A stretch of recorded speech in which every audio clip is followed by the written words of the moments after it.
వైసీపీలో వరుసగా అరెస్టులు అయితే జరిగాయి. కానీ ఏ ఒక్కరు స్వతహాగా వాళ్ళ నేరం అయితే ఒప్పుకోలేదు. కానీ పోసాని కృష్ణమురళి గారు ఒకళ్ళ నేమ్స్ సజ్జల రామకృష్ణారెడ్డి వీళ్ళ నేమ్స్ తీసుకొచ్చి ఒప్పుకున్నాడు. ఇక మీద ఫ్యూచర్ లో పోసాని కృష్ణమురళి గారికి వైసీపీ నుండి సపోర్ట్ ఉండే అవకాశం ఉందా? అతను నేను రాజకీయాల నుంచి నేను దూరం జరుగుతున్నానని కూడా చెప్పాడు. ఇప్పుడు పోసాని కృష్ణమురళికి అతను సినీ ఫీల్డ్ కి సంబంధించిన వ్యక్తి, ఫస్ట్ పొలిటీషియన్ కంటే తర్వాత పాలిటిక్స్ లోకి వెళ్ళాడు.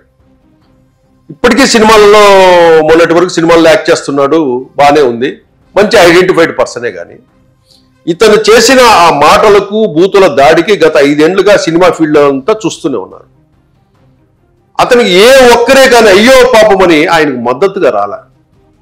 ఆయన అరెస్టులో ఇది తప్పు అని ఎవరు చెప్పలా,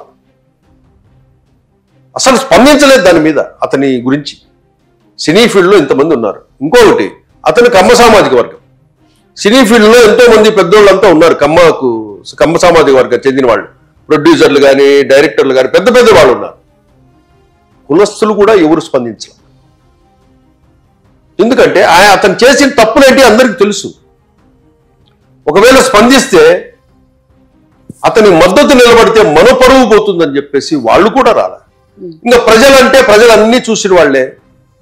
ప్రజలు కూడా ఎవరు అతనికి, ఆయనకు కానీ ఆయన కుటుంబానికి కూడా ఎవరు మద్దతు రాల. కేవలం ఒక వైసీపీ పార్టీ ఒకటి వచ్చేసి ఏదో 4 ముక్కలు మద్దతుగా అనేసి పోయింది తప్పితే నిన్న ఒక రోజు తర్వాత వైసీపీ పార్టీ కూడా ఇంకా స్పందించడం మానేసింది.